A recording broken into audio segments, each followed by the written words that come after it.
Happiness is one of the most misunderstood words in our world. We chase it. We reach for it. We run after it like something that waits on the horizon, always just a little farther than where we are. We tell ourselves, when I achieve this, I will be happy. When I finally have someone beside me, I will be happy. When I fix everything wrong in my life, happiness will begin. But the horizon keeps moving, and the more we chase, the more happiness seems to retreat. Aristotle saw this centuries ago. He believed most people spend their lives confusing pleasure with happiness. Pleasure is quick. Pleasure is intense. Pleasure lifts and drops like a wave. But happiness, genuine happiness, is quiet, steady, rooted. Something that does not disappear when circumstances change. Aristotle called this deeper happiness Eudaimonia, not the happiness of feeling good, but the happiness of being true to yourself. Happiness is not an emotion. It is a state of alignment. Eudaimonia means to live in accordance with your inner nature, to live in a way that feels honest, to act in a way that reflects your values, to be someone your own soul respects. It is not about joy. It is not about excitement. It is not about a perfect life. It is about inner coherence, where your choices, your actions, your words, and your heart all walk in the same direction. Aristotle believed happiness is not something you feel. It is something you become. Happiness depends upon ourselves, not on luck, not on circumstance, not on external approval, but on the way we choose to live every day. Why our hearts feel empty, even when we have everything. There are people who seem to have it all: love, status, attention, wealth, friends, recognition. And yet they sit awake at night with a quiet ache they cannot explain. Because the world can give you pleasure, but only you can give yourself meaning.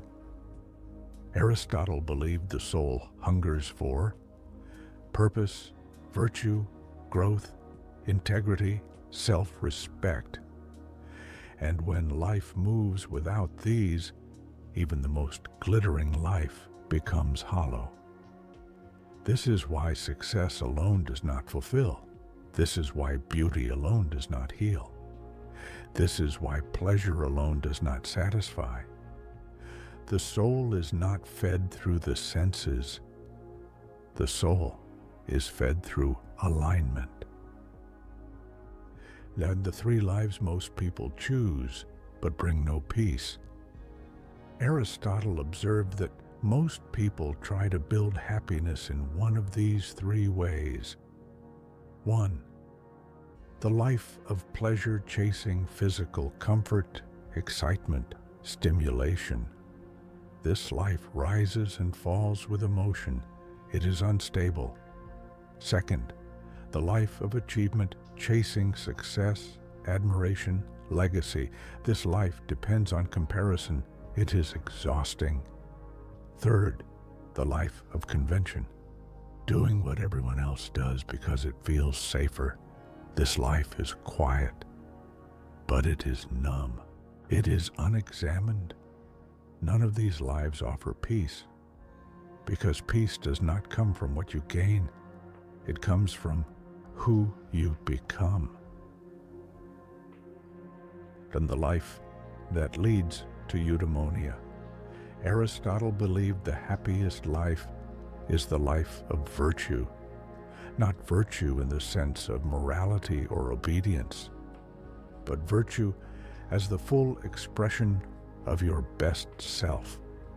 Virtue means speaking truth even when silence is easier, choosing patience instead of impulse, acting with kindness even when anger feels justified, doing what aligns with your soul, not your fear. Virtue is not perfection.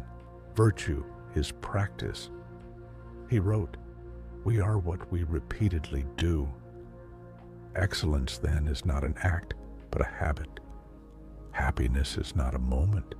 Happiness is a lifestyle of intentional becoming.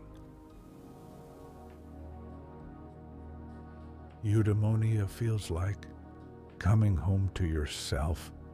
You do not chase this happiness. You grow into it.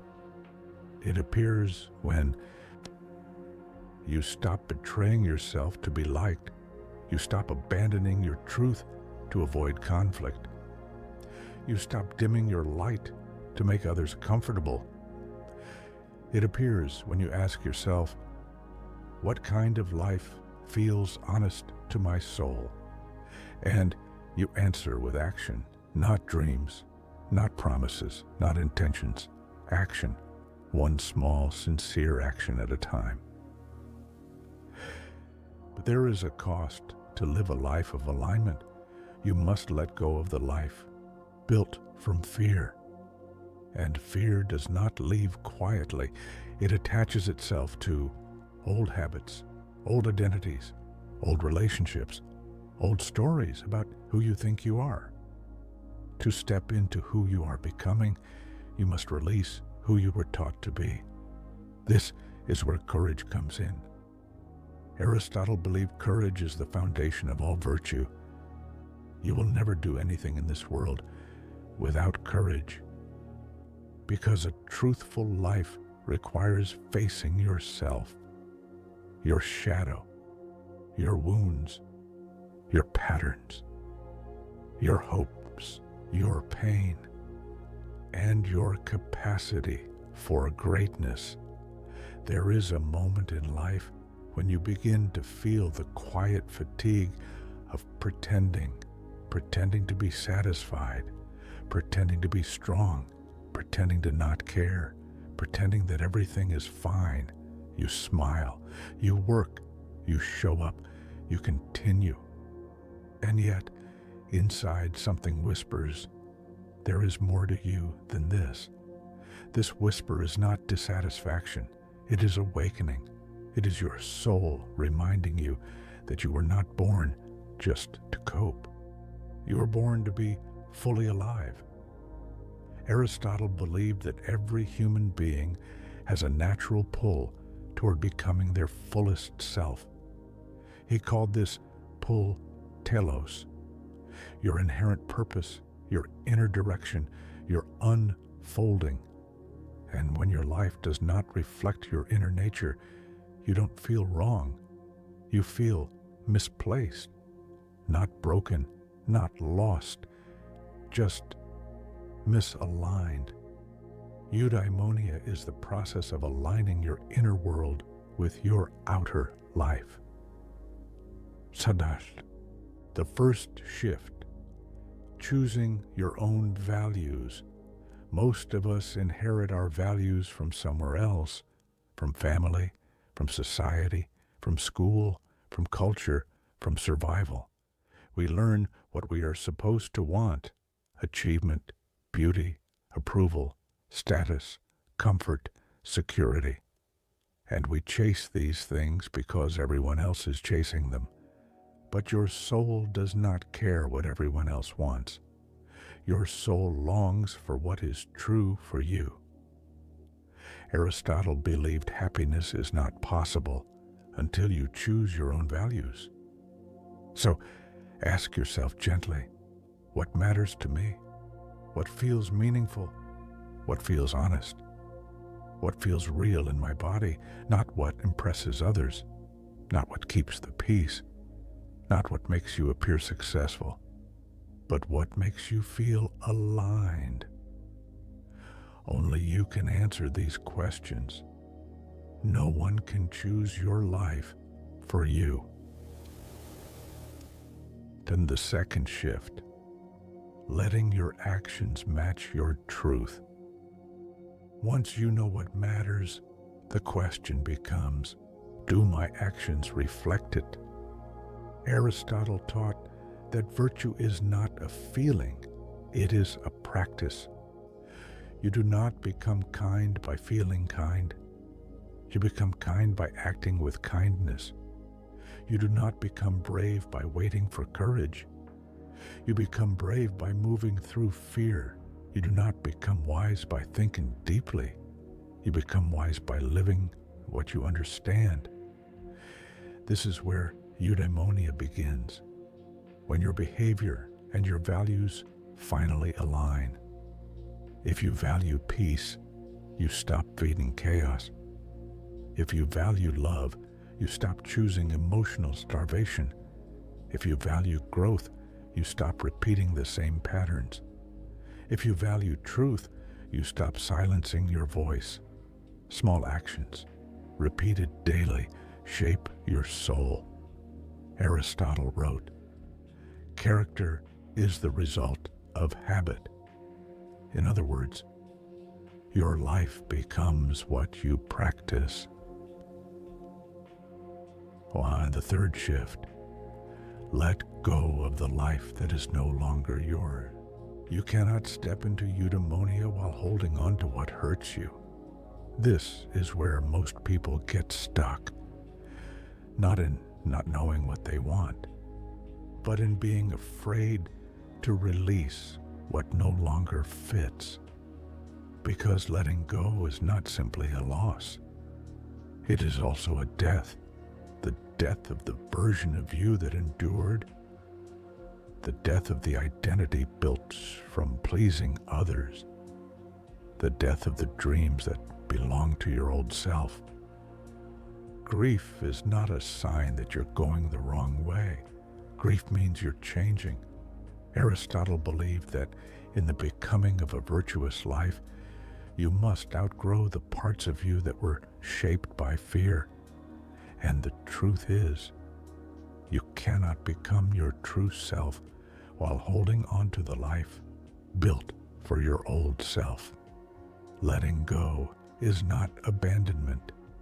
Letting go is graduation. At the fourth shift, seek environments that nourish your soul. Your surroundings shape you. The people you talk to, the conversations you participate in, the behaviors you normalize, the dreams you witness, the energy you breathe. If you stay among those who belittle your growth will feel out of place. If you stay where your voice is not heard, your truth will feel unnecessary. If you stay where love is conditional, your heart will feel afraid. Aristotle believed friendship is essential to happiness, but he did not mean any friendship. He meant soul friendship, relationships where two people help each other become more whole. He wrote, "The highest form of friendship is that in which each helps the other to become good." So ask yourself, who helps you rise? Who brings you peace? Who speaks to your depth? Who supports your truth? Who sees your becoming? Those are your people. At the fifth shift, learn to rest in your own presence. Most people fear being alone because they do not know themselves yet. Silence feels uncomfortable. Stillness feels threatening.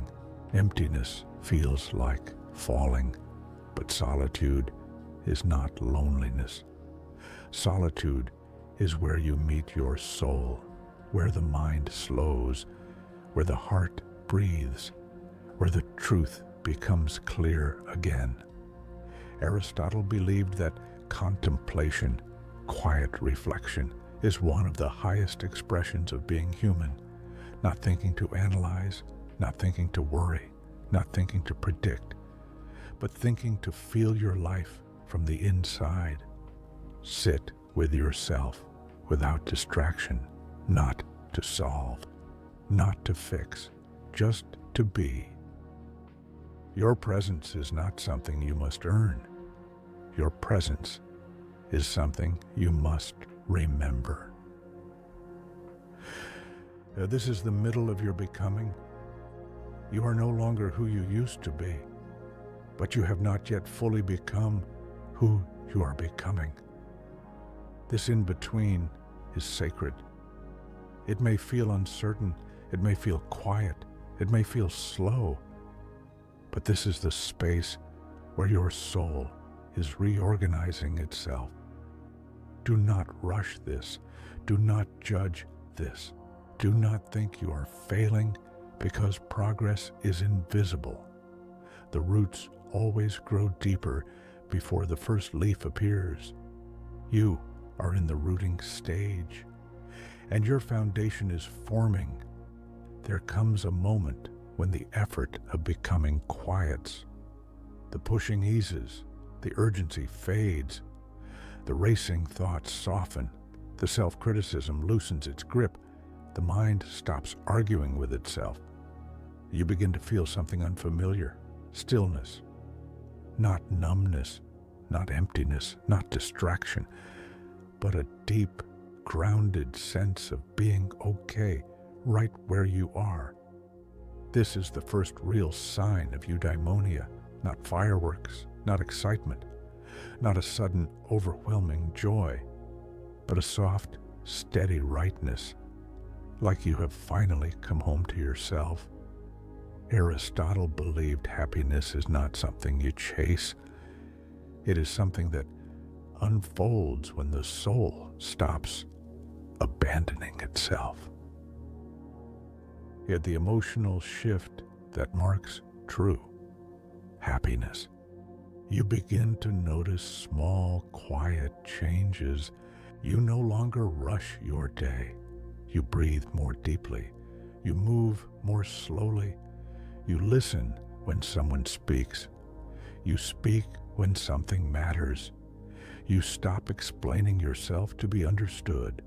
There is no performance, no pretending, no proving. Instead, there is presence, simplicity, enoughness. This is the heart in alignment.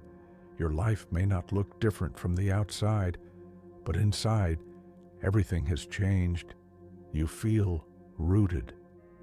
Aristotle believed genuine happiness is rootedness, being anchored in your own being.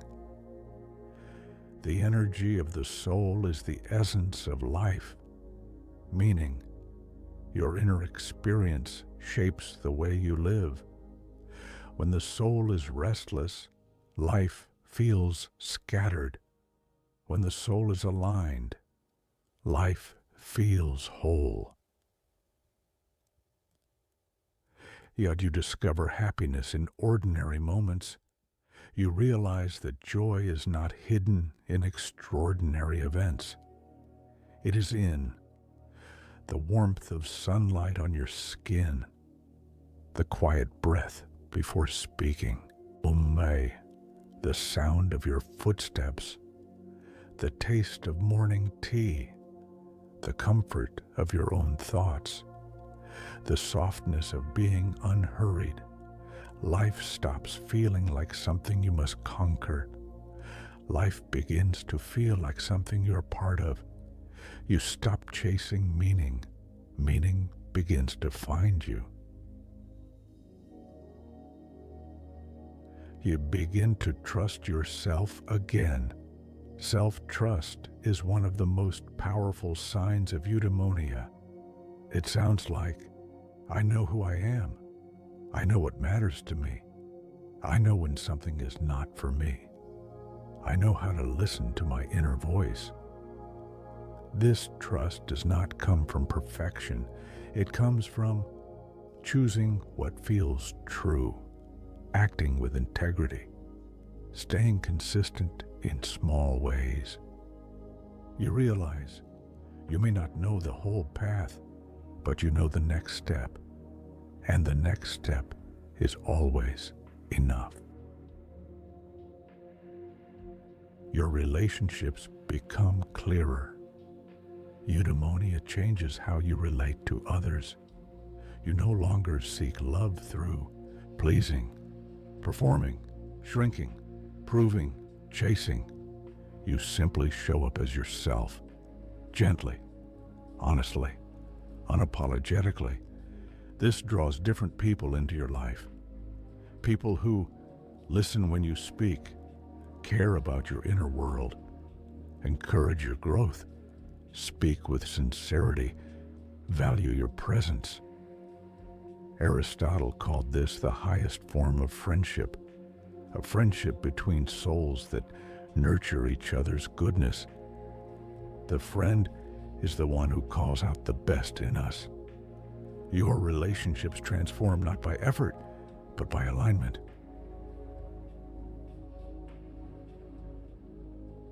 Your definition of success changes.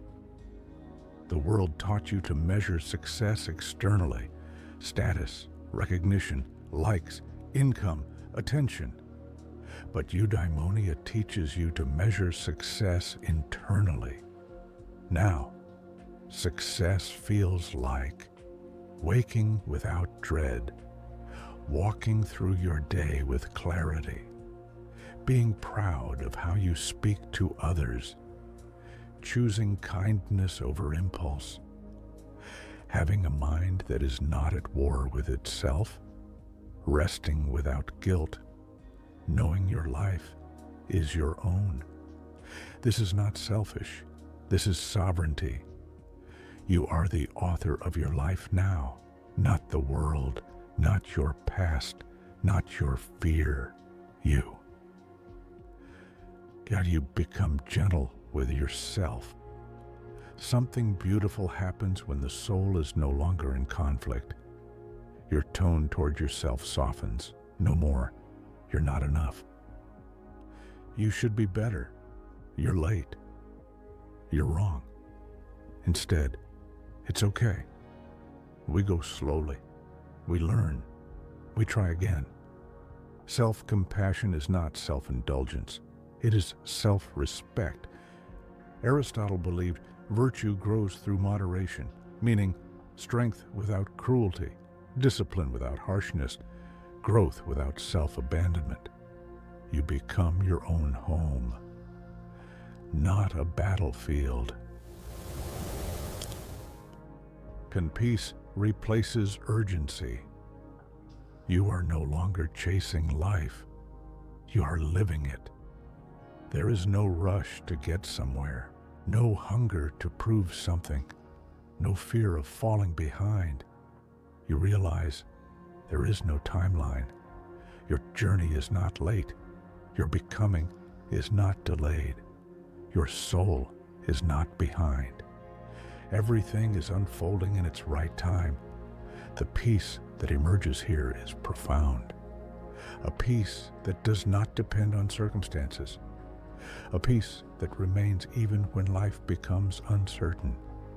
A peace that lives inside you, not flimsy, not fragile, steady, like the earth beneath your feet. This is eudaimonia, not the happiness of excitement, not the happiness of achievement, not the happiness of being admired, but the happiness of being yourself, honoring your truth, walking with integrity, loving with depth, living with intention, a happiness that cannot be taken, because it was not given from the outside. It grows from within. This is the happiness that lasts, the happiness that remains, the happiness that feels like home. The final understanding: you do not have to chase joy. You do not have to fight for peace. You do not have to earn worth. You only have to live in alignment with your inner self. And when you do, happiness is not something you look for. Happiness is something you become. This is Aristotle's gift to the modern world. You do not need a perfect life to feel whole. You only need a life that is true, soft, steady, human, honest, yours.